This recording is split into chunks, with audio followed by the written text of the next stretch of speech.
오늘은 운명이 뒤바뀐 나아만과 게하시, 운명이 뒤바뀐 나아만과 게하시라는 제목으로 말씀을 참고합니다.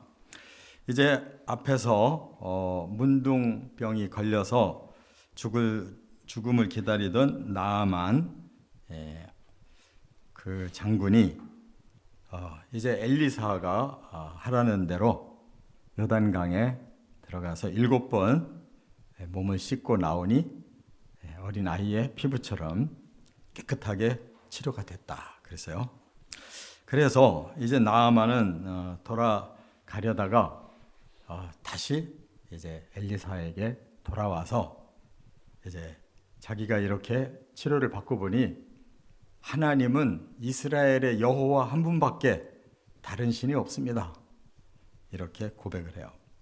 이 아람 나라는 여기도 림몬이라고 하는 이런 우상을 섬기는 나라인데 자기는 이 치료를 통해서 확실하게 여호와 한 분만 참 하나님이고 나머지는 다 가짜다 하는 걸 지금 고백했어요.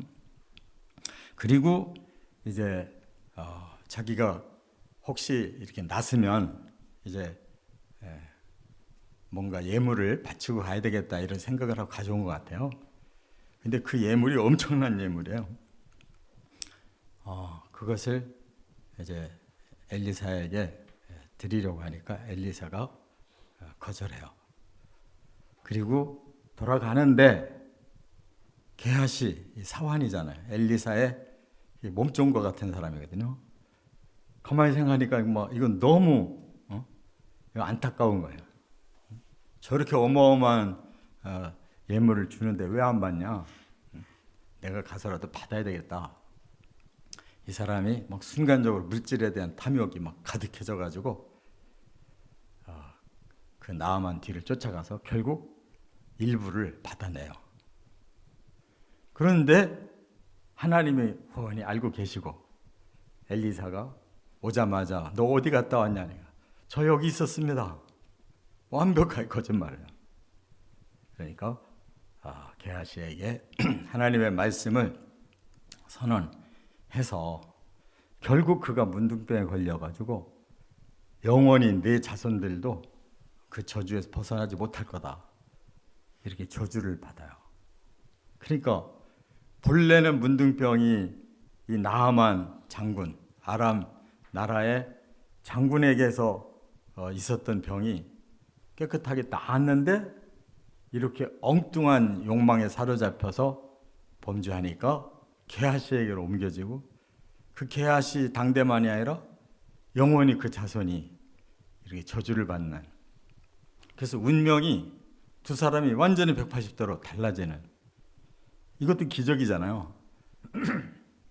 이렇게 정말 축복된 기적에서 아주 큰 저주의 이런 기적까지 이 두 사람 사이에서 반대가 됐다 그 말이에요. 그래서 우리가 여기에서 이제 두 사람을 좀 비교해서 깨달아야 될 점이 있어요.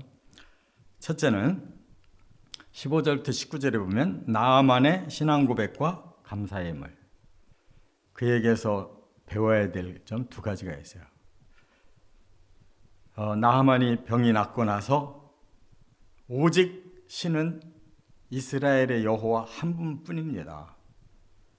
다른 신은 아예 없습니다. 이게 정말 정확한 신앙 고백이에요. 우리가 흔히 그런 얘기죠. 나 불교 믿다가 기독교로 개종했어요. 또 무슨 다른 미신 믿다가 교회 나왔어요. 이런 얘기를 하는데 그것과는 차원이 다른 거예요.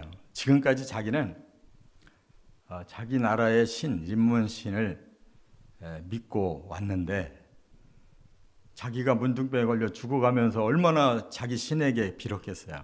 근데 전혀 소용이 없었는데 이렇게 엘리사에게 와가지고 여호와의 신이 자기를 고쳐줬는데, 나는 이 신에서 저 신으로 옮깁니다라는 뜻이 아니라 지금까지의 모든 신은 다 가짜였습니다. 신이 아니었습니다.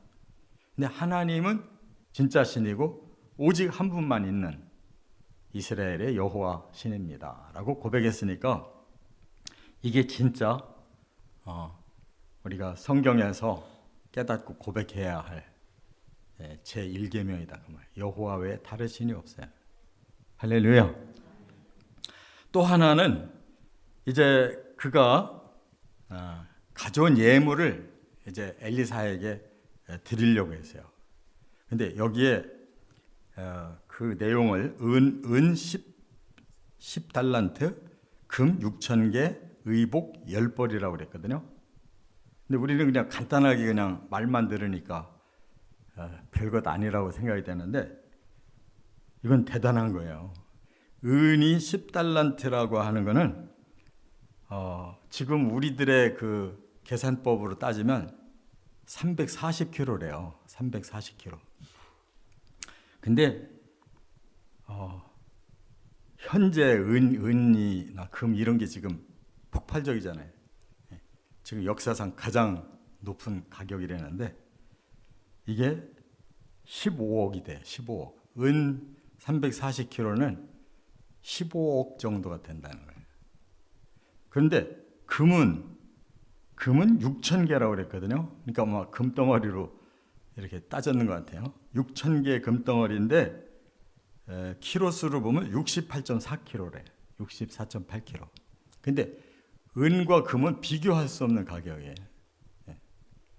그래서 그것을 현재 가치로 따지면 116억이에요. 116억. 그러니까 이 나만이 116억에 15억이면은 한 131억 정도 되잖아요. 그걸 예물로 드렸다는 거예요. 그리고 특별한 옷을 10벌이나 지어왔는데 그거를 드리겠다고 그랬어요. 그러면 우리가 한번 생각을 해봐야 돼요. 아니 이 정도까지 예물을 드릴 필요가 있을까? 그런데 나아만은 자기 생명값은 그거보다 더 하다는 것을 깨달은 거예요. 이건 돈으로도 난 얻을 수 없는 생명을 얻었는데 뭐 이 정도는 그 아랍 나라의 최고 둘째가는 사령관인데 왕 다음인데 내 생명을 어디서도 얻을 수 없는데 바로 하나님이 이렇게 생명을 주셨으니 뭐 이 땅에 아무리 대단한 물질이 있다 하더라도 생명과는 바꿀 수 없다. 그래서 예물이라고 이렇게 말을 한 거예요. 그러니까 여기에서 그의 신앙 고백과 감사 예물을 통해서 얼만큼 그가 생명을 얻은 구원을 얻은 것이 얼만큼 귀한 것인가를 드러낸 거예요. 뭐 물질을 자랑하고 뭐 이런 것이 아니고 자기의 생명값은 이 세상의 것으로는 비교할 수 없는 절대적인 그런 하나님의 은혜라는 것을 깨닫고 이렇게 감사의 예물을 드렸다 그 말이에요. 그러면서 하나님을 내가 이제 믿기 시작해서 내가 앞으로는 하나님을 잘 믿겠습니다. 그런데 한 가지 양해를 좀 구하겠다는 거예요. 미리 고백할 게 있다는 거예요. 그게 뭐냐? 자기 나라에 돌아가면 왕이 림몬 신전을 그 신하들을 다 데리고 가서 경배하고 나온다는 거예요. 근데 자기가 자기 주인 왕에게 속해 있는 이상 안 들어갈 수가 없다는 거예요. 그러나 나는 이미 믿음이 바뀌었기 때문에 림몬 신전에 들어가서 그냥 신용만 엎드릴 뿐이지 내가 그 신을 믿는 게 아닙니다. 그것을 내가 미리 고백합니다. 하고 엘리사에게 자진해서 림몬 신에게는 엎드리는 일을 하지 않을 수 없다는 걸 밝혀요. 얼마나 양심적인 사람이에요. 그 소리 뭐 굳이 엘리사에게까지 할 필요 없잖아요. 근데 그렇게 아주 깨끗한 양심을 가지고 이렇게 한 거예요. 그리고는 이제 내가 이 이스라엘 땅의 흙을 좀 가져가겠습니다. 왜? 이제 그 흙을 가지고 제단을 만들어서 하나님 앞에만 제사 드리겠다는 거예요. 참 아주 이 나아만이 문둥병을 고치더니 아주 100% 하나님이 기뻐할 수 있는 이러한 하나님의 사람이 된 겁니다. 정말 훌륭한 사람이 된 거예요. 그러니까 우리도 바로 이걸 깨달아야 돼요. 우리가 예수 믿고 구원받아서 천국까지 갈 수 있다는 이 구원이 얼마나 위대한 것인가를 깨달아야 된다고. 이 사람이 예물 131억을 한 것은 그거에 비하면 아무것도 아닌 거예요. 우리의 생명을 얻은 것은 이처럼 놀라운 걸 얻었단 말이에요. 근데 우리는 거기에 대한 감격이 없어요. 그냥 헌금하려면 아까워 죽지. 정말 내 생애를 다 바쳐서 헌신하겠습니다. 하나님의 종이 10번, 1000번이 돼도 부족한 거예요. 우리가 어떻게 하나님의 은혜를 갚을 길이 있냐고요. 바로 그 가치관을 제대로 안다면 물질이 문제가 아니잖아요. 근데 사람들은 물질로 모든 기준을 세우려고 하는 거예요. 천국을 주실 하나님 앞에 우리가 물질이 아무리 많이 드린다 한들 그게 뭐가 가치가 되겠냐고. 그런데 우리 사람들은 여기에 딱 매여가지고 이것이 조금만 넘어가고 조금만 모질해도 막 금방 평가가 달라지는, 진짜 구원이 뭔가를 우리가 깨닫고 감사해야 될 줄 믿습니다. 두 번째는 이제 게하시에게서 깨달아야 될 중요한 일이 20절부터 27절에 보면 게하시의 탐욕과 저주, 이 두 가지를 깨달아야 된다. 엘리사가 왜 그거를 거절했는지, 이게 이제 게하시의 마음의 시험이 된 거예요. 그 귀한 예물. 사실 엘리사가 거절한 거는 물질이 싫거나 뭐 다른 생각이 있어 거절한 게 아니에요. 딱 하나예요. 그 뒤에 읽어보면 지금 그런 거 받을 때냐 이렇게 게하시에게 책망을 하거든요. 그러면 때에 따라서는 받을 수도 있는 거고 지금 이때는 받으면 안 된다는 거예요. 그럼 지금 이때가 뭐냐? 이제 내가 복음 전해서 하나님의 복음을 전해가지고 나만이 그 복음을 받아들였잖냐. 그러면 나만이 돌아가서 어떻게 하겠냐. 자기가 이렇게 병 고치고 살아난 거 여호와 하나님 때문이라고 막 전도하지 않겠냐. 그 귀한 절대 가치인 이 복음을 지금 전해야 될 사람한테 내가 예물 받을 필요가 있냐 이거예요. 사실은 엘리사가 지금 굉장히 궁핍하고 살고 있어요. 왜냐? 선지 학교를 운영하거든요. 여기다 여기저기. 그런데 그 제자들이 그 앞에서도 병 걸려 죽으니까 그냥 부인이 그냥 몽땅 그 부채를 떠안고 찾아왔잖아요. 그래서 기적이 아니고는 해결할 길이 없으니까 막 기적이 일어났잖아요. 기름이. 그와 같이 엘리사가 돈이 필요하지 않은 게 아니고 하나님의 복음은 하나님이 공짜로 줬잖아요. 엘리사가 거기다가 돈 들인 거 있어요? 하나님이 그냥 구원을 주시고 엘리사는 전파만 한 거예요. 그러니까 예수님도 그랬잖아요. 너희가 복음을 전할 때 거저 받았으니 거저 줘라. 너희들은 무슨 돈 치르고 예수 믿고 구원받았냐. 전도만큼은 아무리 우리가 한다 할지라도 거기에 돈이 연루되면 안 된다. 그래서 우리도 전도만큼은 사명으로 하는 거 아니에요? 돈 받고 하는 사람 어디 있어? 사명으로. 자, 그런데 지금 엘리사는 그게 아니에요. 아주 갑자기 돈을 보니까 그냥 뒤집어진 거예요. 저렇게 아깝게 저걸 어떻게 그냥 보내냐 해가지고 엘리사가 뒤따라간 거예요. 나아만한테 뒤따라가 가지고 이렇게 핑계를 대요. 저 에브라임 지역에 사는 이 선지자 학교의 제자가 둘이 왔는데 엘리사가 그 두 사람을 보더니 저렇게 가난한 선지자 너무 안 됐는데 조금 전에 나아만이 많은 물질 가지고 갔으니 저 사람들 위해서 은 1달란트하고 옷 2벌만 좀 달라고 해라. 그랬다는 거예요. 게하시가. 그래도 양심이 있어서 많이는 달라고는 못하고 조금 떼어먹으려고 생각한 것 같아. 그랬더니 나아만이 듣고는 막 너무 반기는 거예요. 아니 드렸을 때 안 받아가지고 마음이 찝찝했었는데 그렇게 해도 달라고 하니 얼마나 기뻐요. 그래가지고 은 1달란트 달래는데 은 2사람이 왔다니까 은 2달란트를 주고 옷은 그대로 2벌을 줬단 말이에요. 그럼 이제 얼마 뇌물로 받았나 계산해 보면 아실 거예요. 적은 돈은 아니잖아요. 자, 그렇게 받았어요. 그런데 문제가 뭐냐?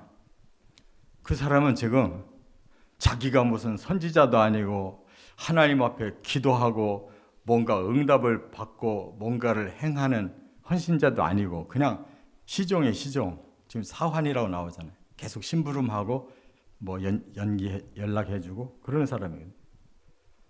그런데 지가 뭘 했다고? 지가 뭘 했다고 그 돈이 탐난 거예요.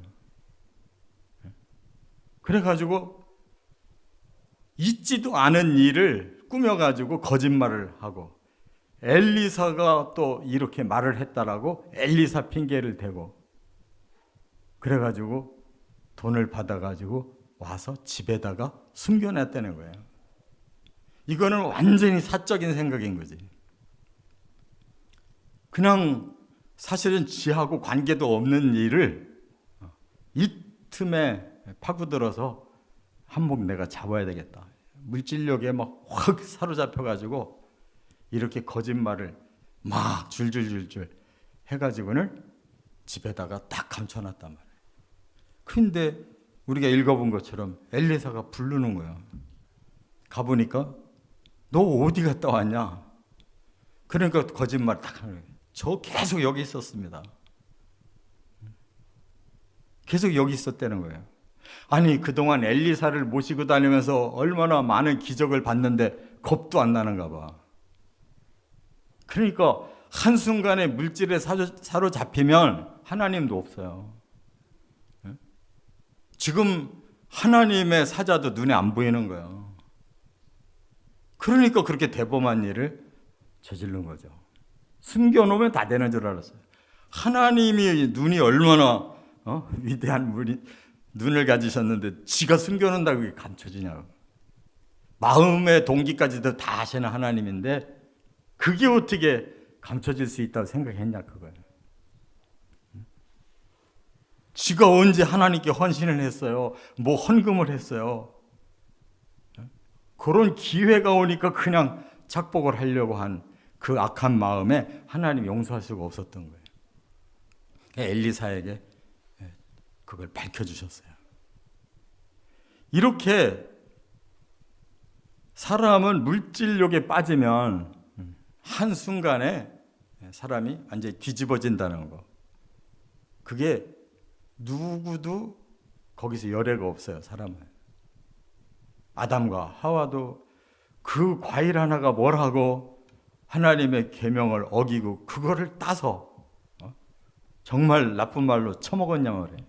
그거 하나 처먹으려다가 이런 너무나 무서운 저주를 자신뿐만 아니라 모든 인류에게 뿌려줬잖아요. 한순간에. 그랬으면 마지막에라도 좀 회개를 해야 되는 거예요. 진짜 이럴 때 회개해야 구원이 있는 거거든요. 그런데 끝까지 잡았대요. 그러니까 뭐 거짓에 거짓이 줄줄줄줄 이어가니까 이거는 하나님이 용서할 수가 없는 거예요. 그래가지고 이제 참다 엘리사가 끝까지 삐때 나가니까 너는 하나님 앞에 저주를 받아서 문둥병이 너한테 들어올 거야. 그러고 나니까 그냥 하얗게 문둥병에 걸려버린 거예요. 그리고 너희 후손들도 영원히 그랬어요. 이거 진짜 무서운 일 아니에요. 그게 바로 아담과 하와의 범죄와 저주라는 거예요. 응? 게하시가 하나님의 종을 따라다니는 복을 받았다가 그렇게 하나님도 엘리사도 다 버리고 자기 혼자 꾸며서 그거 얼마를 감춰보자고 했다가 자기뿐만 아니라 자기 후손까지 영원히 저주를 받게 이렇게 하나님 앞에 선언을 당한 거죠. 그러니까 우리가 물질이라고 하는 것을 정의를 바로 알아야 돼요. 하나님을 위해서 쓴다면 그게 많은 물질이든 적은 물질이든 하나님한테는 아주 고귀한 거예요. 그러나 하나님의 일을 하는 현장에서 그것이 사적인 그러한 자기 욕망의 물질로 바뀌어서 이렇게 거짓말을 막 해서 그걸 자기 개인의 소유를 삼는다면 그것은 가장 악한 범죄라는 거예요. 우리는 나 자신의 양심뿐만 아니라 타인과 하나님 앞에서도 의무가 있는 사람들이에요. 정말 우리들의 그 욕망과 우리들의 거짓말 때문에 하나님이 수없이 많은 영혼들을 살려놓고도 바로 우리 때문에 수없이 많은 영혼들을 죽일 수가 있는 거예요. 그 중심을 누가 하셔요? 하나님이 하시잖아요. 평생 헌신을 했어도 하나님의 마음과 재물의 마음이 한순간 뒤집힐 수 있어요. 예수님이 말씀했잖아요. 두 주인을 섬길 수 없다. 우리가 평생 신앙생활을 했어도 과연 하나님이 주인이셨는지 물질이 주인이셨는지 우리 자신이 알잖아요. 뭐가 진짜 믿음이고 뭐가 진짜 헌신인지를 우리가 알잖아요. 정말 하나님 앞에서 마지막 순간까지 하나님과 물질 두 주인을 섬길 수 없다는 사실을 깨닫고 잘 정리하시기를 주의 이름으로 축원합니다.